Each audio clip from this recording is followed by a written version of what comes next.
ಒಂದು ತಿಂಗಳ 15 ಕೊಯ್ಲು ಲೆಕ್ಕ. ಅದೇ ಒಂದು 2.5 ಲಕ್ಷ ಲಾಭ ಒಂದ್ ತಿಂಗಳಿಗೆ. 2 ಲಕ್ಷ. Super sir. ಇದು ಇವಾಗ ಆಲ್ರೆಡಿ ಕಟಾವ್ ಮಾಡ್ತಿದ್ದೀರಲ್ಲ ಸರ್, ಹೌದು. ಇದು ಯಾವ ಮಾರ್ಕೆಟ್ ಕೊಡ್ತೀರಾ ಸರ್? ಮೇಡಮ್ ರಿಲಯನ್ಸ್ ಮಾರ್ಕೆಟ್ ಕೊಡ್ತೀರಿ. ನಾವು ನೆಕ್ಸ್ಟ್ ಇಲ್ಲೇ ಆಫೀಸರ್ ಬರ್ತಾರೆ, ಇಲ್ಲೇ ಕೊಡ್ತೀರಿ. ತೋಟದಲ್ಲೇ ಬಂದು ತಗೊಂಡೋಗ್ಬಿಡ್ತಾರೆ. ತಗೊಂಡೋಗ್ ಬಿದ್ದೋಗ್ತದೆ ಅಂತ ಬಿದ್ದೋಗಲ್ಲ, ಎದ್ದೇಳ್ತದೆ ಅಂತ ಮಿನಿಮಮ್ ಇರ್ತದೆ. ಲಾಸ್ ಅಂತೂ ಆಗಲ್ಲ. ಯಾಕಂದ್ರೆ 10 ರೂಪಾಯಿ ಹೋದ್ರು ಕೂಡ ಲಾಸ್ ಆಗಲ್ಲ. ನೋಡುವಂತ ನಮ್ ರೈತರು ಆರಾಮಾಗಿ ಬೆಳಿಬಹುದು. ನಮ್ಮ ಯುವಕರು ಕೇಳೋದು ಒಂದ್ ಮಾತು, ಬೇರೆ ಕಂಪ್ನಿ ಹತ್ರಕ್ ಹೋಗಿ 10,000 15,000 ತಗೊಳೋದ್ ಬಿಟ್ಟು ಅವ್ರ ಭೂಮಿಯಲ್ಲಿ ಅವರೇ ದುಡ್ದು ಅವರೇ ಮಾಲೀಕರಾಗಿ ಇವಾಗ ಕಂಪ್ನಿ ಹತ್ರಕ್ ಹೋದ್ರೆ ಅವ್ರ ಹತ್ರ ನಾವು ಗುಲಾಮರು. 30,000 40,000 50,000 ಸಂಪಾದನೆ ಮಾಡ್ಬೋದಲ್ಲ. ಬೇರೆ ಕಂಪ್ನಿ ಹತ್ರಕ್ ಹೋಗಿ ನಾವ್ ಯಾಕೆ ಕೈ ಇಡ್ಬೇಕು? ಇಲ್ಲೇ ಬೆಳಿಬೋದಲ್ಲ.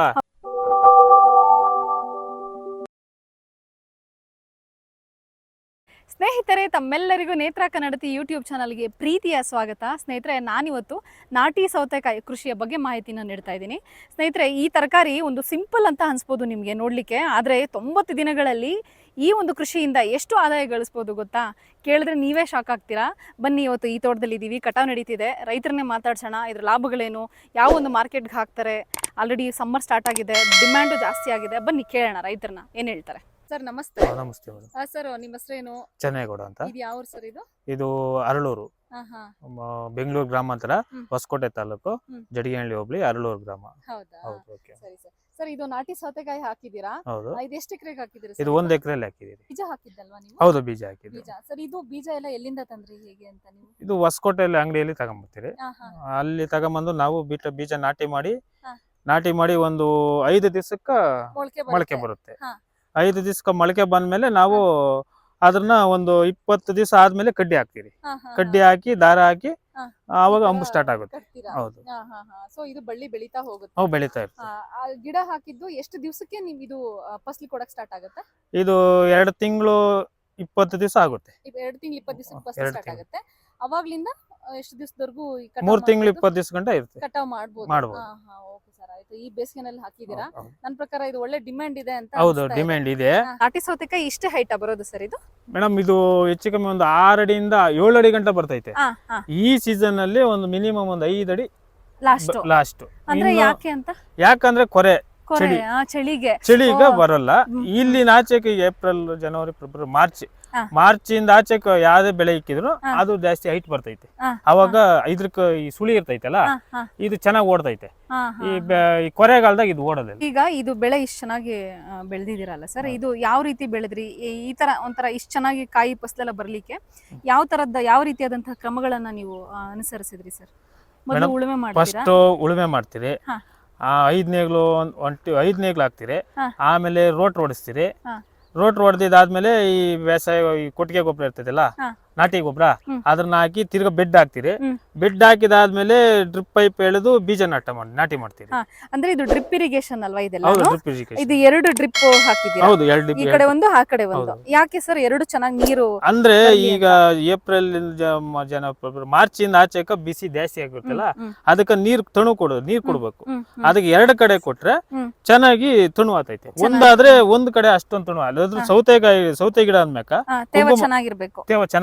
ಕರೆಕ್ಟ್. ಯಾಕಂದ್ರೆ ಒಂದಿನ ಬಿಟ್ಟು ಒಂದಿನ ಕಾಯಿ ಕೀಳ್ತಾ ಇರ್ಬೇಕಲ್ಲ, ಬರೀ ನೀರ್ ಮೇಲೆ ಇರೋದು. ದಿನ ಬಿಟ್ಟು ದಿನ ಹೌದು, ದಿನ ಬಿಟ್ಟು ದಿನ. ಇವತ್ತು ಕಿತ್ತಿದಿರಿ, ನಾಳೆ ಬಿಟ್ಟು ನಾಳೆ ತೆಗಿತಿರ್ತೀರಿ. ಅಷ್ಟು ಬೇಗ?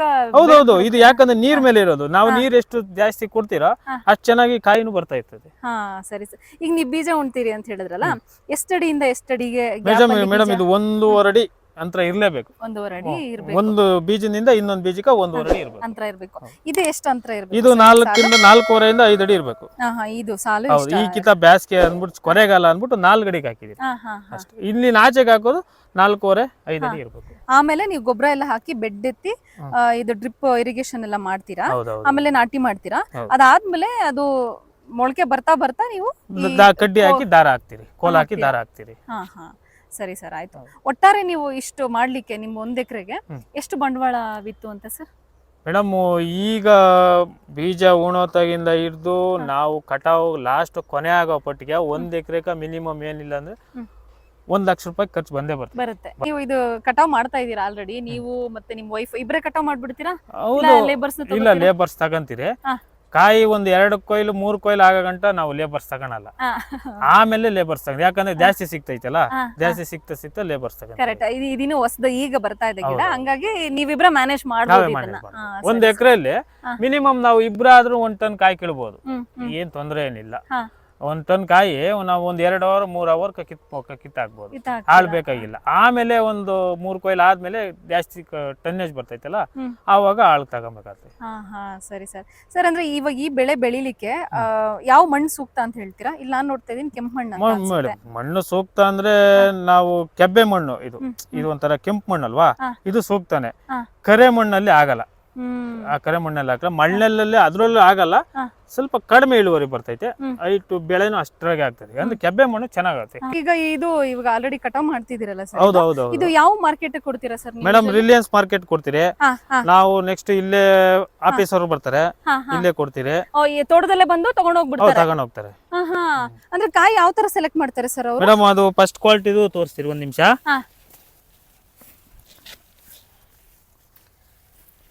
ನೋಡಿ, ಈ ಸೈಜ್ ಇರ್ಬೇಕು ಆಫೀಸರ್ಗೆ. ಈ ಸೈಜ್ ಇದ್ರೆ ಇದು ಫಸ್ಟ್ ಕ್ವಾಲಿಟಿ. ಹೌದು. ಸೆಕೆಂಡ್ ಕ್ವಾಲಿಟಿ ಬಂದು ನೋಡಿ, ಇದು ಈ ತರ ಇದ್ರೆ ಇದು ಸೆಕೆಂಡ್ ಕ್ವಾಲಿಟಿ. ಸ್ವಲ್ಪ ದಪ್ಪ ಇದ್ರೆ ಸೆಕೆಂಡ್ ಕ್ವಾಲಿಟಿ, ದಪ್ಪ ಅಲ್ವಾ, ಸ್ವಲ್ಪ ಕ್ರಾಸ್ ಇದ್ರೆ ಇದು ಸೆಕೆಂಡ್ ಕ್ವಾಲಿಟಿ. ಓ ಹಂಗೆ. ಹೌದು, ಇದು ಫಸ್ಟ್ ಕ್ವಾಲಿಟಿ, ಇದು ಸೆಕೆಂಡ್ ಕ್ವಾಲಿಟಿ. ಇದು ಆಫೀಸ್ ಅವ್ರು ಎತ್ಕೊಂತಾರೆ, ಇದು ಸೆಕೆಂಡ್ ಕ್ವಾಲಿಟಿ. ನಾವು ಅವರೇ ಎತ್ಕೊಂತಾರೆ, ಸೆಕೆಂಡ್ ಕ್ವಾಲಿಟಿ ಬಿ ಗ್ರೇಡ್ ಆಗ್ತೈತೆ. ಇದು ಎ ಗ್ರೇಡ್, ಅದು ಬಿ ಗ್ರೇಡ್. ಇದಕ್ಕೊಂದು ರೇಟ್ ಫಿಕ್ಸ್ ಮಾಡ್ತಾರೆ. ಹೌದೌದು. ಹೌದಾ? ಇದು 20 ರೂಪಾಯಿ ಹೋದ್ರೆ ಇದು 10 ರೂಪಾಯಿ ಹೋಗುತ್ತೆ ಕೆಜಿ. ತುಂಬಾ ಲಾಸ್ ಅನ್ಸುತ್ತೆ. ಲಾಸ್ ಏನ್ ಮಾಡಕ್ಕಾಗುತ್ತೆ? ಏನಿದೆ ಇದ್ರಲ್ಲಿ ಡಿಫರೆನ್ಸ್? ಏನಿಲ್ಲ, ಡಿಫರೆನ್ಸ್ ಏನಿಲ್ಲ. ಇದು ಕ್ರಾಸ್ ಇದೆ, ಇದು ನ್ಯಾರೋ ಇದೆ ಅಷ್ಟೇ. ನೋಡಿ. Sir okay. ಕಾಯಿ ಎಲ್ಲ ಯಾವ ತರದ್ದು ರಿಜೆಕ್ಟ್ ಮಾಡ್ತಾರೆ ಸರ್ ಅವರು? ಮೇಡಮ್ ರಿಜೆಕ್ಟ್ ಅಂದ್ರೆ 1 ನಿಮಿಷ, ಇದು ನೆಲದಲ್ಲಿ ಬಿದ್ದಿರೋದಲ್ಲ ಇದೆಲ್ಲ ರಿಜೆಕ್ಟ್ ಮಾಡ್ತಾರೆ. ಇವೆಲ್ಲ ತೆಗಿ ಅವ್ರು ತಗೊಳೋದಿಲ್ಲ, ಇದು ತಗೊಳೋದಿಲ್ಲ. ನಾವು ನೀವೇ ಇಲ್ಲಿ ಕೆಳಗಡೆ ಹಾಕ್ಬಿಡ್ತೀವಿ, ಯಾಕಂದ್ರೆ ಅದು ಅದ್ರಿಂದ ಈ ಕಾಯಿಗೆ ಎಫೆಕ್ಟ್ ಆಗುತ್ತೆ. ಈ ಚೆನ್ನಾಗಿರುತ್ತಲ್ಲ, ಈ ಕಾಯಿಗೆ ಕ್ವಾಲಿಟಿ ಕಡಿಮೆ ಬರ್ತದೆ. ಅದಕ್ಕೆ ಮೊದಲು ತೆಗೆದ್ಬಿಟ್ರೆ ಅದನ್ನ ಸಾರ ಇದಕ್ಕೆ ಕೊಡುತ್ತೆ. ನೀರು ಎಷ್ಟು ದಿವಸಕ್ಕೆ ಒಂದ್ಸಲ ಕೊಡ್ತೀವಿ ಮೇಡಮ್? ಇದು ಸೌತೆ ಗಿಡ ಅಲ್ವಾ, ಡೈಲಿ ಒಂದಿನ ಬಿಟ್ಟು ಒಂದಿನ ಕೊಡ್ಲೇಬೇಕು. ಡೈಲಿ ಕೊಟ್ರೆ ಬಾರಿ ಒಳ್ಳೇದು, ಯಾಕಂದ್ರೆ ನಾವು ಕಾಯಿ ತೆಗಿತಾ ಇರ್ತಿಲ್ಲ, ಒಂದಿನ ಬಿಟ್ಟು ಒಂದಿನ ತೆಗಿತೀವಿ. ಇವಾಗ ಕಾಯಿ ತೆಗ್ದಿದ್ದೀರಿ, ಇವತ್ತು ಗೊಬ್ಬರ ಬಿಡ್ಬೇಕು. ಒಂದ್ 4 ದಿವಸಕ್ಕೆ 5 ದಿವಸಕ್ಕೆ ಔಷಧಿ ಹೊಡೆದ್ರೆ ಗಿಡ ಚೆನ್ನಾಗಿರ್ತದೆ. ಒಂದು 10 ಕೊಯ್ಲು ಕೊಯ್ಯೋದ್ರಿಂದ ಇನ್ನ 1-4 ಕೊಯ್ಲು ಜಾಸ್ತಿ ಆಗುತ್ತೆ. ಅದ್ರಲ್ಲಿ ಬೇಸಿಗೆ ಅಲ್ವಾ ಸರ್, ಕೊಡ್ಲೇಬೇಕಾಗುತ್ತೆ. ಇದಕ್ಕೇನಾದ್ರೂ ರೋಗ ಬಾಧೆಗಳು ಏನಾದ್ರು ಬರುತ್ತೆ? ಹೌದು ಮೇಡಮ್, ರೋಗ ಬಾಧೆಗಳು ಬರ್ತೈತೆ. ಇದು ಒಂಥರ ಕೆಂಪು ಚುಕ್ಕೆ ತರ ಬರ್ತದೆ, ಬೂದ್ ರೋಗ ಬರ್ತೈತೆ. ಒಂದು ನೆಕ್ಸ್ಟ್ ಸೊಳ್ಳೆ ಜಾಸ್ತಿ, ಊಜಿ ಇರ್ತೈತೆ. 4 ತರ ವಿಧಾನಗಳಿರ್ತದೆ. ಇದು ಇವಾಗ ನಿಮ್ಮ ತೋಟಕ್ಕೆ ಯಾವ್ದಾದ್ರು ರೋಗ ಏನಾದ್ರು ಬಾಧೆ ತಗಲಿದ್ಯಾ? ಹೇಗೆ? ಹೌದು ಮೇಡಮ್, ಸೊಳ್ಳೆ ಜಾಸ್ತಿ ಇದೆ ಈ ಸೀಸನ್ ಅಲ್ಲಿ. ಸೊಳ್ಳೆ ಇರ್ತೈತೆ. ಸೊಳ್ಳೆ ಅಂದ್ರೆ ಯಾವ ತರ ಸರ್ ಅದು? ಹಸಿರು ಸೊಳ್ಳೆ ಇರ್ತೈತೆ. ಅದೇನ್ ಮಾಡುತ್ತೆ? ಅದು ಏನಿಲ್ಲ, ಸುಳಿ ಮೇಲೆ ಬಂದ್ ಕೂತ್ಕೊಂಡ್ರೆ ಸುಳಿ ಡೆವಲಪ್ಮೆಂಟ್ ಆಗಲ್ಲ. ಸರಿ ಸರಿ ಸರಿ. ಓಕೆ ಸರ್, ಆಯ್ತು. ಅಂದ್ರೆ ಇವಾಗ ಅದನ್ನ ತಡೆಗಟ್ಟಕ್ಕೆ ನೀವ್ ಯಾವ್ದು ಇದು ಕೊಟ್ರಿ ಸರ್ ನೀವು? ಅದಕ್ಕ ಸೊಳ್ಳೆಕ ಸ್ಟಾರ್ 20 ಬರುತ್ತೆ. ಸ್ಟಾರ್ 20 ಮೇನ್ ಸೊಳ್ಳೆಕ್ ಸ್ಟಾರ್ 20. ಆಮೇಲೆ ಬೂದ್ ರೋಗ ಬಂದು ಸುಳಿ ಚೆನ್ನಾಗಿ ಹೋಗ್ಬೇಕಂದ್ರೆ ಅಕ್ರೋಬೆಟ್ ಹೊಡಿತೀರಿ. ಅಕ್ರೋಬೆಟ್ ಹೊಡೆದ್ರೆ ಸುಳಿ ಚೆನ್ನಾಗಿ ಡೆವಲಪ್ಮೆಂಟ್ ಆಗ್ತೈತೆ. ಬೂದ್ ರೋಗಕ್ಕ ಇಂಡೆಕ್ಸ್ ಬರುತ್ತೆ. ಇಂಡೆಕ್ಸ್, ಆ ಇಂಡೆಕ್ಸ್ ಔಷಧಿ ಹೊಡೆದ್ರೆ ಬೂದ್ ರೋಗ ಅನ್ನೋದು, ನಾವು ಹೋಗಿ ಔಷಧಿ ಅಂಗಡಿಯಲ್ಲಿ ತಗೊಂಡು ಈ ಗಿಡ ಈ ತರ ಇದೆ ನೋಡ್ರಿ ಅಂತ ತಗೊಂಡು ತೋರಿಸಿದಾಗ ಅವರು ಅದಕ್ಕೆ ತಕ್ಕಾದ ಔಷಧಿ ಕೊಡ್ತಾರೆ. ನೀವು ಒಂದೇ ತರ ಔಷಧಿ ಹೊಡೆಯಕ್ಕೂ ಆಗಲ್ಲ, ಅದಕ್ಕೆ ತಕ್ಕಾಗಿರೋದು ಅವ್ರು ತೋರಿಸ್ತಾರೆ. ಡಾಕ್ಟರ್ ಹತ್ರ ಹೋಗ್ಬಿಟ್ಟು ನಾವ್ ಏನ್ ಕಾಯಿಲೆ ಇದೆ ಅಂತ ಅದೇ ತರ ನಾವ್ ಈ ತರ ಎಲೆ ತಗೊಂಡು ತೋರಿಸಿದ್ರೆ ಇದಕ್ಕೆ ತಕ್ಕಾದ ಔಷಧಿ ಕೊಡ್ರಿ ಅಂದ್ರೆ ಕೊಡ್ತಾರೆ. ಸರ್, ಗೊಬ್ಬರಗಳೆಲ್ಲ ನೀವ್ ಯಾವ್ದು ಕೊಡ್ತೀರಾ ಸರ್? ಈಗ ಗೊಬ್ಬರ ಈಗ ಜಾಸ್ತಿ ಬಂದು 19 ಕೊಡ್ತೀರಿ ಡೆವಲಪ್ಮೆಂಟ್ ಆಗ್ಬೇಕಾದ್ರೆ. ಆಮೇಲೆ ಈ ಗಿಡ ಹೂವ ಪಿಂದೆ ಚೆನ್ನಾಗಿ ಕಚ್ಚಬೇಕಾದ್ರೆ 13-0-45 ಕೊಡ್ತೀರಿ. ತಿರ್ಗಾ ಈ ಸುಳಿ ಏನನ್ನ ಪಕ್ಕ ಸೈಡ್ಗಳು ಚೆನ್ನಾಗಿ ಕಿಳ್ಬೇಕಾದ್ರೆ ಇದಕ್ಕ 1261 ಕೊಡ್ತೀರಿ. ಹೌದೌದು, ಅದು ತಕ್ಕ ಅಂದ್ರೆ ಕಾಯಿ ಸೈಜ್ ಬರೋದಕ್ಕೆ ಬೇರೆ, ಗಿಡ ಬೆಳವಣಿಗೆ ಆಗೋದಕ್ಕೆ ಬೇರೆ, ಸುಳಿ ಸೈಡ್ ಡೆವಲಪ್ಮೆಂಟ್ ಆಗೋದಕ್ಕೆ ಬೇರೆ. 3 ತರ ಇರ್ತದೆ, ಒಂದ್ರಲ್ಲೇ ಬರಲ್ಲ. ಆಮೇಲೆ DAP ಕೊಡ್ತೀರಿ, ಅದು ಭೂಮಿಯಲ್ಲಿ ಕೊಟ್ಬಿಡ್ತೀವಿ DAP. ಅದು ಈಗ ಕೊಡಕ್ ಆಗಲ್ಲ. ನಾವೀಗ ಜಾಸ್ತಿ ಕೊಡೋದೇನಪ್ಪ ಡ್ರಿಪ್ ಗೊಬ್ಬರ. ನೀವು ರೈತಾಪಿ ಕುಟುಂಬದವರೇನಾ? ಹೌದೌದು, ರೈತಾಪಿ ಕುಟುಂಬದವ್ರು. ನಾವು ರೈತರೆಲ್ಲ ಬೆಳಿತಾ ಇರ್ತೀರಾ ಸರ್? ನಾವು ಜಾಸ್ತಿ ಸೌತೆಕಾಯಿ ಬೆಳಿತೀರಿ, ಬೀನ್ಸ್ ಬೆಳಿತೀರಿ, ಆಮೇಲೆ ಚಿಲ್ಲಿ ಮೆಣಸಿನಕಾಯಿ ಬೆಳಿತೀರಿ, ಟೊಮೊಟೊ ಬೆಳಿತೀರಿ, ಇವೆಲ್ಲ ಬರ್ತದೆ. ಜಾಸ್ತಿ ಅಂದ್ರೆ ಸೌತೆಕಾಯಿ, ಬೀನ್ಸ್. ಹ್ಮ್. ಈಗ ಸದ್ಯಕ್ಕೆ ಸೌತೆಕಾಯಿ ಇದೆ, ಚಿಲ್ಲಿ ಇದೆ, ಚಿಲ್ಲಿ ಇದೆ. ಬೀನ್ಸ್ ಇದೆ, ಹಾ ಹಾ ಹಾ. ಇಷ್ಟಿದೆ. ಸರ್ ಇದು ಇಂಗ್ಲಿಷ್ ಕುಕುಂಬರ್ಗುನು ಈ ನಾಟಿ ಸೌತೆಕಾಯಿ ಏನ್ ವ್ಯತ್ಯಾಸ ಅಂತ ಅನ್ಸುತ್ತೆ ನಿಮ್ಗೆ? ಇಂಗ್ಲಿಷ್ ಕುಂಕುಮರ್ಗ ನಾಟಿ ಇದ್ರಕ್ಕಂದ್ರೆ ನಾಟಿ ಎಲ್ಲಾರು ತಿಂತಾರೆ. ಇಂಗ್ಲಿಷ್ ಅಂದ್ರೆ ಅವರು ಈ ಮಾಲ್ ಅಲ್ಲಿ ಇರೋರು, ಈ ಅಪಾರ್ಟ್ಮೆಂಟ್ ಅಲ್ಲಿ ಇರೋರು ಅವ್ರು ತಿಂತಾರೆ. ಇದು ಎಲ್ಲಕ್ಕೂ ಯೂಸ್ ಆಗ್ತದೆ. ಇದು ಒಂಥರ ಇದು ಬೇಸಿಗೆ ಮೆಡಿಸನ್ ಇದ್ದಂಗ ಅಂದ್ರೆ ಎಲ್ಲಾ ಯೂಸ್ ಮಾಡ್ತಾರೆ ಇದನ್ನ. ಹೌದೌದು. ಅದನ್ನ ಕೆಲವು ಜನ ಮಾತ್ರ ಬಳಸ್ತಾರೆ. ಹೌದು ಹೌದು ಹೌದು. ನಮ್ಮ ಹಳ್ಳಿ ಕಡೆ ಅದೆಲ್ಲ ಇದನ್ನ ಯೂಸ್ ಮಾಡ್ತಾರೆ ಗೊತ್ತಾ, ಅದನ್ನ ಯೂಸ್ ಮಾಡಲ್ಲ. Correct correct. ಸರ್ ಈಗ ಇದು ಎಷ್ಟು ಟನ್ ಕಟಾವ್ ಮಾಡಿದೀರಾ ಸರ್ ಈಗ? ಮೇಡಮ್ ಈಗ ನಾನು 4 ಕೊಯ್ಲಾಗಿದೆ. 4 ಕೊಯ್ಲಕ್ಕ ಒಂದು 2 ಟನ್ ಕಟಾವ್ ಮಾಡಿದೀರಾ. ಮುಂದೆ ಇನ್ನು ಎಷ್ಟು ಟನ್ ಕಟಾವ್ ಮಾಡಬಹುದು? ಇನ್ನ ಒಂದು 8 ಕೊಯ್ಲು ಆಗುತ್ತೆ. 8 ಕೊಯ್ಲನ್ನು ಮಿನಿಮಮ್ ಇನ್ನ ಒಂದು 6 ಟನ್ ಬರ್ಬೋದು. ಬರುತ್ತೆ. ಇಲ್ಲಿ ನಾಚೆ ಕಾಯಿ ಜಾಸ್ತಿ ಸಿಗುತ್ತೆ. ಈಗ 1 ಕೆಜಿ ನೀವು ಎಷ್ಟು 25 ರೂಪಾಯಿ 20 ರೂಪಾಯಿ ಹೋಗುತ್ತೆ. 20 ಹೋಗ್ತಾ ಇದೆ. 20 ರೂಪಾಯಿ, 20, 21 ರೂಪಾಯಿ, 22 ರೂಪಾಯಿ ಹೋಗ್ತಾ ಇದೆ. Okay sir. ಈಗ ನೀವು ಅಂದಾಜು ಇದು 3 ತಿಂಗಳ ಬೆಳೆ ಅಂತ ಹೇಳಿದ್ರಲ್ಲ, 1 ತಿಂಗಳಲ್ಲಿ ಅಂದಾಜು ನಿಮ್ಗೆ ಎಷ್ಟು ಸಿಗ್ಬೋದು ಇನ್ಕಮ್? 1 ತಿಂಗಳು ಅಂದ್ರೆ ನಾವು ಒಂದ್ ದಿನ ಬಿಟ್ಟು ಒಂದ್ ದಿನ ಕೊಯ್ತಾ ಇರ್ತೀವಿ ಅಂದ್ರೆ ನಮ್ಗೆ 15 ಕೊಯ್ಲು ಕೊಯ್ಬೇಕು. 1 ತಿಂಗಳು ಮಿನಿಮಮ್ ಕಟ್ಟಾಗುತ್ತೆ. ಚೆನ್ನಾಗಿ ಬೆಳೆ ಆಗಿದ್ರೆ ಒಂದು ಎಕರೆಯಲ್ಲಿ ನಾವು ಮಿನಿಮಮ್ ಒಂದು 8 ರಿಂದ 10 ಟನ್ ಕೊಯ್ಬೋದು.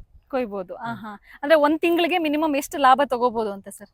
1 ತಿಂಗಳಿಗೆ ಮಿನಿಮಮ್ ಲಾಭ ಅಂದ್ರು ಇವಾಗ ನಾವ್ ಹೇಳಿದ್ರಲ್ಲ ಒಂದು 15 ಕೊಯ್ಲು ಅಂತ. 1 ತಿಂಗಳ 15 ಕೊಯ್ಲು ಲೆಕ್ಕ. ಅದೇ ಒಂದು 2.5 ಲಕ್ಷ ಲಾಭ 1 ತಿಂಗಳಿಗೆ. 2 ಲಕ್ಷ. Super sir. 2 ಲಕ್ಷ ಅಂತೂ ಬಂಪರ್ ಅಲ್ವಾ? ಇವಾಗ ನೋಡಿ ಅಂದ್ರೆ ರೇಟ್ ಇದ್ರೆ 20 ರೂಪಾಯಿ ಇದ್ರೆ ಒಂದೇ ಸೀಸನ್ ಇರಲ್ಲ, ಸ್ವಲ್ಪ ಏರುಪೇರು ಆಗುತ್ತೆ. ಇಲ್ಲ ಸಮ್ಮರ್ ನನ್ ಪ್ರಕಾರ ಈಗ ಆಲ್ರೆಡಿ ಬೇಸಿಗೆ ಫುಲ್ ಸ್ಟಾರ್ಟ್ ಆಗಿದೆ. ಬೇಸಿಗೆ ಅಂದ್ರೆ ಎಲ್ಲಾನು ಬೇಸಿಗೆ ಅನ್ಬಿಟ್ಟೆ ಎಲ್ಲಾ ಕುಕುಂಬರೇ ಬೆಳೆಯಕ್ ಇಳಿತಾರೆ. ಯಾಕಂದ್ರೆ ಕುಕುಂಬರ ಅದನ್ನೇ ಜಾಸ್ತಿ, ಯಾಕಂದ್ರೆ ಜಾಸ್ತಿ ಹೋಗೋದು ಅದೇ ಅಲ್ವಾ, ಆದ್ರಿಂದ ಕುಂಕುಮರೇ ಜಾಸ್ತಿ ಬೆಳೆಯಕ್ ಇಳಿತಾರೆ. ಹೇಳಕ್ ಆಗಲ್ಲ, 20 ರೂಪಾಯಿ ಇರ್ಬೋದು, 30 ರೂಪಾಯಿ ಹೋಗ್ಬೋದು, ಇಲ್ಲ 15 ರೂಪಾಯಿ ಬರ್ಬೋದು. ಲಾಭ 20 ರೂಪಾಯಿ ಅಂದ್ರೆ ನಿಮ್ಗೆ ಒಳ್ಳೆ ರೇಟೇನೆ ಇದೆ. 20 ರೂಪಾಯಿ 15 ರೂಪಾಯಿ ಮೇಲೆ ಹೋದ್ರೆ ಒಳ್ಳೆ ರೇಟ್. ಓಕೆ, ಅಂದ್ರೆ ನೀವು 1 ತಿಂಗಳಲ್ಲಿ ಏನಿಲ್ಲ ಅಂದ್ರೆ 2 ರಿಂದ 2.5 ಲಕ್ಷ ಲಾಭ ಮಾಡಬಹುದು. ನೋಡಿ ಸರ್, ಈಗ ಟೊಮೊಟೊ ಎಲ್ಲ ಬೆಳಿತಾರೆ, ಎಷ್ಟೊಂದು ಬಂಡವಾಳ ಹಾಕ್ತಾರೆ, ಕ್ಯಾಪ್ಸಿಕಮ್ ಹಾಕ್ತಾರೆ. ಅಷ್ಟೊಂದು ಬಂಡವಾಳ ಹಾಕಿನ ಪಾಪ ಅವ್ರಿಗೆ ಮಿನಿಮಮ್ ತಿಂಗಳಿಗೆ 40-50 ಸಾವಿರ ಕೂಡ ಸಿಗಲ್ಲ. ಮೇಡಮ್ ಟೊಮೊಟೊ ಅಂದ್ರೆ ಒಂದ್ಸತಿ ಕೋಟ್ಯಾಧಿಪತಿ ಬಂದ್ರೆ ಬಂಪರ್ ಇಲ್ಲ ಅಂದ್ರೆ ಪಾಪರ್. ಹೌದು, ಅದು ಈ ತರ ಏನಿಲ್ಲ. ಇದು ಬಿದ್ದೋಗ್ತದೆ ಅಂತ ಬಿದ್ದೋಗಲ್ಲ, ಎದ್ದೇಳ್ತದೆ ಅಂತ ಮಿನಿಮಮ್ ಇರ್ತದೆ. ಲಾಸ್ ಅಂತೂ ಆಗಲ್ಲ. ಯಾಕಂದ್ರೆ 10 ರೂಪಾಯಿ ಹೋದ್ರು ಕೂಡ ಲಾಸ್ ಆಗಲ್ಲ. ನೋಡುವಂತ ನಮ್ ರೈತರು ಆರಾಮಾಗಿ ಬೆಳಿಬಹುದು. ಅಂದ್ರೆ ಸೂಕ್ಷ್ಮವಾದ ಬೆಳೆ ಚೆನ್ನಾಗಿ ಬೆಳಿಬೇಕು. ಅಂದ್ರೆ ಟೊಮೊಟೊ ತರ ಬಿಟ್ಬಿಟ್ರೆ ಬಂದ್ಬಿಡ್ತಪ್ಪ ಅನ್ನಂಗಿಲ್ಲ. ಇದು ರೋಗ ಜಾಸ್ತಿ ಇರ್ತೈತೆ, ಕಂಟ್ರೋಲ್ ಮಾಡ್ಬೇಕು. ಟೊಮೊಟೊಕ್ಕೆ ಏನಿಲ್ಲ, ಹೂವ ಬಂತು, ಪಿಂದೆ ಆಯ್ತು ಅಂದ್ರೆ ಕಾಯಿ ಬರ್ತದೆ, ಹಣ್ಣು ಆಗ್ತದೆ. ಇದು ಆತರಲ್ಲ. ಒಂದು ಬೂಜಿ ಬಿತ್ತು ಅಂದ್ರೆ ಇದಾಗ್ತದೆ. ನೋಡಿ ಇವಾಗ ಇದು ಸ್ವಲ್ಪ ನೋಡಿ ಚೆನ್ನಾಗಿದೆ. ನೋಡಿ ಇದು ಈ ತರ ಗೆರೆ ಬಂದ್ರು ಕೂಡ ಓಡಲ್ಲ. ಅದ್ರಕ್ಕೆಲ್ಲಾನು ಸ್ವಲ್ಪ ನೋಡ್ಕೋಬೇಕು. ಈ ತರ ಬಂತು ಅಂದ್ರೆ ಅದು ಹಿಂಗ ಆಡ್ತೈತಲ್ಲ, ಆಫೀಸ್ ಕೊಡಲ್ಲ. ಮಾರ್ಕೆಟ್ ಅಲ್ಲಿ ಓಡ್ತದ್ರೆ ಅಷ್ಟು ಹೆಚ್ಚು ಕಡಿಮೆ. ಮಾರ್ಕೆಟ್ ರಿಲಯನ್ಸ್ ಈ ತರ ಸ್ವಲ್ಪ ಇದಾಗ್ತದೆ. ಅಂದ್ರೆ ನಾವ್ ಹೇಳಿದ್ರೆ 2.5 ಲಕ್ಷ ಮಾಡ್ಬೋದು ಅಂತ. ಅದೇ ರೇಟ್ ಏರುಪೇರು ಆಗ್ತದೆ. 2.5 ಲಕ್ಷನೂ ಆಗ್ಬೋದು, 1.5 ಲಕ್ಷನೂ ಆಗ್ಬೋದು, 3 ಲಕ್ಷನೂ ಆಗ್ಬೋದು. ಮಿನಿಮಮ್ ನಾನು ತಿಳಿದಷ್ಟು ಮಾತ್ರ 1 ಎಕರೆ ಬೈಲಲ್ಲಿ 2 ಲಕ್ಷ ರೂಪಾಯಿ ಲಾಭ ಮಾಡ್ಬೋದು. ಅಂದ್ರೆ ಒಟ್ಟಾರೆ 2 ಲಕ್ಷನ ಇಲ್ಲ ತಿಂಗಳಿಗೆ 2 ಲಕ್ಷನ?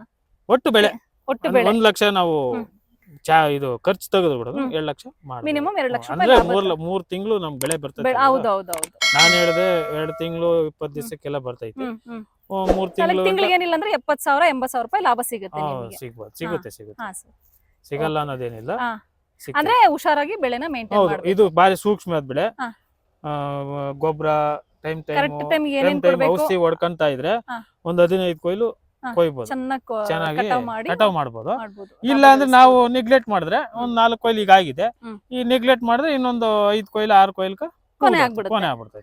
ಅವಾಗ ಎಲ್ಲ ನಮ್ಮ ಮೇಲೆನೇ ಇದೆ ಅಷ್ಟೇ, ನಾವ್ ಹೆಂಗೆ ನೋಡ್ಕೋತೀವಿ ಅದ್ರ ಮೇಲೆ ಡಿಪೆಂಡ್. ಈ ಬೇಸಿಗೆ ಅಷ್ಟು ಇದು ಬಿಸಿಲು ಜಾಸ್ತಿ ಅಲ್ವಾ, ಅದನ್ನ ಸ್ವಲ್ಪ ನೀರ್ ಸ್ವಲ್ಪ ಜಾಸ್ತಿ ಕೊಡ್ತಾ ಇದ್ರೆ ಇನ್ನು ಸ್ವಲ್ಪ ಗಿಡನು ಡೆವಲಪ್ಮೆಂಟ್ ಆಗ್ತಾ ಇರ್ತದೆ. ಸುಳಿ ಮುಂದೆ ಕೊಡದಷ್ಟು ಒಂದೊಂದ್ ಪಿಂದೆ ಬರ್ತಾ ಇರುತ್ತೆ. Correct sir. ನಂದೊಂದು ಪ್ರಶ್ನೆ, ನಾವು ಸಾಮಾನ್ಯವಾಗಿ ಎಲ್ಲ ರೈತರನ್ನು ಕೇಳ್ತೀವಿ ಸರ್. ಈಗ ಈ ಇತ್ತೀಚಿನ ದಿನಗಳಲ್ಲಿ ಒಂದು ಕೃಷಿ ಅನ್ನೋದು ಒಂದ್ ಸ್ವಲ್ಪ ಕಡಿಮೆ ಆಗ್ತಾ ಇದೆ ಬೆಳೆಯುವಂತದ್ದು. ಈಗಿನ ಒಂದು ಜಮೀನೆಲ್ಲಾನು ಒಂದು ಕಾಂಕ್ರೀಟ್ ಯುಗ ಆಗಿ ಎಲ್ಲಾನು ಮಾರಾಟಕ್ಕೆ ಕೊಟ್ಟು ಇದ್ ಮಾಡ್ತಾ ಇದಾರೆ. ಈಗಿನ ಯುವಕರಿಗೆ ನೀವ್ ಏನ್ ಹೇಳಕ್ ಇಷ್ಟಪಡ್ತೀರಾ ಸರ್? ಕೃಷಿ ಅಂತ ಕೃಷಿ ಬಗ್ಗೆ ಏನ್ ಹೇಳ್ತೀನಿ ಅಂದ್ರೆ ನಮ್ಮ ಯುವಕರು ಕೇಳೋದು ಒಂದ್ ಮಾತು, ಬೇರೆ ಕಂಪ್ನಿ ಹತ್ರಕ್ ಹೋಗಿ 10,000 15,000 ತಗೊಳೋದ್ ಬಿಟ್ಟು ಅವ್ರ ಭೂಮಿಯಲ್ಲಿ ಅವರೇ ದುಡ್ದು ಅವರೇ ಮಾಲೀಕರಾಗಿ ಇವಾಗ ಕಂಪ್ನಿ ಹತ್ರಕ್ ಹೋದ್ರೆ ಅವ್ರ ಹತ್ರ ನಾವು ಗುಲಾಮರು, ಅವ್ರ ಮಾಲೀಕರು. ಯಾಕಂದ್ರೆ ಅವ್ರು ಹೇಳ್ದಂಗ ನಾವು ಕೇಳಬೇಕು. ನಮ್ ಭೂಮಿಯಲ್ಲಿ ನಾವು ಬೆಳೆ ತೆಗೆದು ನಾವೇ ಒಂದ್ ತಿಂಗಳಿಗೆ 50,000 30,000 40,000 50,000 ಸಂಪಾದನೆ ಮಾಡ್ಬೋದಲ್ಲ. ಬೇರೆ ಕಂಪ್ನಿ ಹತ್ರಕ್ ಹೋಗಿ ನಾವ್ ಯಾಕೆ ಕೈ ಇಡ್ಬೇಕು, ಇಲ್ಲೇ ಬೆಳಿಬೋದಲ್ಲ. ಈಗ ನಾನು ಮಾಡಿದೀನಿ, ನಾವು ಮಾಡಿಲ್ಲ ಅಂತಲ್ಲ, ನಾವು ಹೋಗಿದ್ರಿ ಕಂಪ್ನಿ ಹತ್ರಕ್ ಹೋಗಿದ್ರಿ, ನಾವು ಹೋಗಿ ಅವ್ರ ಹತ್ರ ಹೋಗಿ ಬೇಲಾಡಿ ಸಂಬಳ ಇಸ್ಕೊಂಡಿದ್ರಿ, ಕೆಲಸ ಮಾಡಿ ತಿಂಗಳೆಲ್ಲ ಕೆಲಸ ಮಾಡಿ ಕೊಡ್ತಾ ಇರೋ 10,000 15,000 ಕೊಡೋರು. ನಾವಾಗ ಇಲ್ಲಿ ಬಂದು ಒಂದು ತಿಂಗಳಿಗೆ ಏನಿಲ್ಲ 30 40,000 50,000 ಸಂಪಾದನೆ ಮಾಡ್ತೀವಿ. ಅದ್ ನಾವು ಯುವಕರು ಕೇಳೋದೇನಂದ್ರೆ, ಬೇರೆಯವ್ರ ಹತ್ರಕ್ ಹೋಗಿ ಯಾಕ 10,000 15,000 ಬಲಂತ ಮಾಡಿ ಅವ್ರ ಹತ್ರ ಕಾಸು ಇಸ್ಕೊಬೇಕು, ಅವ್ರು ಹೇಳ್ದಂಗ್ ಕೇಳ್ಬೇಕು. ಅವ್ರು ರಜಾ ಕೊಡಲ್ಲ, ನಮ್ಗ್ ಬೇಕಾತೈತೆ. ಆ ರಜಾ ಕೊಡ್ದಿದ್ದಾಗ ಅವ್ರು ನಾವು ರಜಾ ಹಾಕ್ಬಿಡ್ತೀರಿ, ಅವರು ಸಂಬಳನು ಸರಿಯಾಗಿ ಕೊಡಲ್ಲ. ಅದ್ರ ಬದ್ಲು ಯಾಕೆ ಬೇಕು, ನಮ್ ಭೂಮಿಯಲ್ಲಿ ನಾವೇ ಬೆಳಿಬೋದಲ್ಲ. ಜಮೀನ್ ಇದ್ರೆ ಒಂದು ಎಕರೆಯಲ್ಲಿ ಒಂದ್ ತಿಂಗಳಿಗೆ 40,000 50,000 ಸಂಪಾದನೆ ಮಾಡ್ಬೋದು. ಅದನ್ನ ನಾನು ಯುವಕರು ಕೇಳ್ಬೋದು. ಇಷ್ಟೊತ್ತು ನೀವು ನಮ್ಮ ಚಾನಲ್ ಜೊತೆ ಮಾತಾಡಿದ್ರಿ. ಈ ಒಂದು ಸೌತೆಕಾಯಿ, ನಾಟಿ ಸೌತೆಕಾಯಿ ಬೆಳೆ ಬಗ್ಗೆ ನಮಗೆ ಮಾಹಿತಿನ ಕೊಟ್ಟಿದ್ದೀರಾ. ನಮ್ಮ ಚಾನಲ್ ಕಡೆಯಿಂದ ನಿಮ್ಗೆ ತುಂಬ ಹೃದಯದ ಧನ್ಯವಾದಗಳನ್ನ ತಿಳಿಸ್ತೀವಿ. ನಿಮ್ಮ ಬೆಳೆ ತುಂಬಾ ಚೆನ್ನಾಗಿ ಯಶಸ್ವಿ ಆಗ್ಲಿ, ಸಮೃದ್ಧಿಯಾಗಿ ಬೆಳಿಲಿ, ನೀವು ಮುಂದೆ ಹಾಕುವಂತ ಎಲ್ಲಾ ಬೆಳೆಗಳಿಗೂ ಒಳ್ಳೆ ಬೆಲೆ ಸಿಗ್ಲಿ ಅಂತ ಹಾರೈಸ್ತೀವಿ ಸರ್. Thank you sir. ನಮಸ್ತೆ ಸರ್. ಸರ್, ನೀವು ಇದು ಕಾಯೆಲ್ಲ ಎಲ್ಲಿಗೆ ತಗೊಂಡ್ ಹೋಗ್ತಾ ಇದ್ದೀರಾ ಸರ್ ಈಗ? ಮಾಲೂರು ಕಂಪ್ನಿಗೆ ಮಾಡಿ. ಕಂಪ್ನಿಗಳಂದ್ರೆ ಯಾವ ಕಂಪ್ನಿಗೆ ತಗೊಂಡ್ ಹೋಗ್ತೀರಾ ಸರ್? ಝೊಮ್ಯಾಟೊ, ನಮ್ದಾರಿ, ಜೊಪ್ಟೊ, ಇನ್ನು ರಿಲಯನ್ಸ್ ಕಂಪ್ನಿಗಳೆಲ್ಲ ಇದೆ. ಎಲ್ಲದಕ್ಕೂ ತಗೊಂಡೋಗಿ ಇದು ಹೆಂಗ್ ಪ್ಯಾಕಿಂಗ್ ಮಾಡ್ತೀರಾ ಇದೆಲ್ಲಾನು? ನಾವು ತಗೊಂಡೋಗಿ ಅಲ್ಲಿ ಕೊಡ್ತೀರಿ, ಅವರು ಅಲ್ಲಿ ಗ್ರೇಡ್ ಮಾಡಿ ಹಾಕೊಂತಾರೆ. ಆಮೇಲೆ ಅವರು ಬೇರೆ ಕಡೆ ಕಳ್ಸೋದು. ಅಲ್ಲಿಂದ ಎಲ್ಲ ಕಡೆ ಸೆಗ್ರಿಗೇಟ್ ಆಗುತ್ತೆ. ನೀವು ಬಂದು ತೋಟಗಳಿಗೆಲ್ಲ ಬಂದು ಈ ತರ ಕಲೆಕ್ಟ್ ಮಾಡಿ ಈ ತರ ತೊಳೆದು ತಗೊಂಡು ಹಾಕ್ತೀರಾ? ಅಲ್ಲಿ ತಗೊಂಡೋಗಿ ನಾವು ಹಾಕ್ಬೇಕು. ಟೇಬಲ್ ಹಾಕಿದ್ರೆ ಅವ್ರು ಗ್ರೇಡ್ ಮಾಡಿ ಕ್ರೇಟ್ ಹಾಕೊಂತಾರೆ. ಅವ್ರು ಕ್ರೇಟ್ ಹಾಕೊಂಡು ಕಳಿಸ್ತಾರೆ, ಬೇರೆ ಕಡೆ ಗಾಡಿಗಳಲ್ಲಿ ಕಳಿಸ್ತಾರೆ. ಸ್ನೇಹಿತರೆ, ಇವತ್ತಿನ ವಿಡಿಯೋದಲ್ಲಿ ನಾಟಿ ಸೌತೆಕಾಯಿ ಕೃಷಿ ಹೇಗೆ ಬೆಳೆಯೋದು ಅಂತ ನಾನು ತಿಳಿಸ್ಕೊಟ್ಟಿದ್ದೀನಿ. ನನಗಂತೂ ಈ ತೋಟದಲ್ಲಿ ಸೌತೆಕಾಯಿನ ನೋಡ್ತಾ ಇದ್ರೆ, ಫ್ರೆಶ್ ಸೌತೆಕಾಯಿನ ನೋಡ್ತಾ ಇದ್ರೆ ಕಟ್ ಮಾಡಿ ತಿನ್ನೋಣ ಅಂತ ಅನಿಸ್ತಾ ಇದೆ. ಅದರಲ್ಲೂ ಇದಕ್ಕೆ ಉಪ್ಪು ಮತ್ತು ಮೆಣಸಿನ ಪುಡಿ ಹಾಕ್ಕೊಂಡು ತಿಂತಾ ಇದ್ರೆ, ಅದ್ರ ಜೊತೆಗೆ ಈ ಒಂದು ಹಸಿ ಮೆಣಸಿನ್ಕಾಯಿ ಮತ್ತು ಈ ಕೊತ್ತಂಬರಿ ಸೊಪ್ಪಿನ ಪೇಸ್ಟ್ ಹಾಕಿ ತಿಂತಾ ಇದ್ರೆ ಅಂತೂ ನೆಕ್ಸ್ಟ್ ಲೆವೆಲ್ ಅಂತಲೇ ಹೇಳ್ಬೋದು. ಈ ಸಮ್ಮರ್ಗಂತೂ ಇದು ಬೆಸ್ಟ್ ಮೆಡಿಸನ್ ಅಂತ ಹೇಳ್ಬೋದು. ನನಗೆ ತೋಟಗಳಲ್ಲಿ ಬಂದು ಫ್ರೆಶ್ ಆಗಿ ತಿನ್ನೋಕೆ ಭಾರಿ ಇಷ್ಟ ಆಗುತ್ತೆ.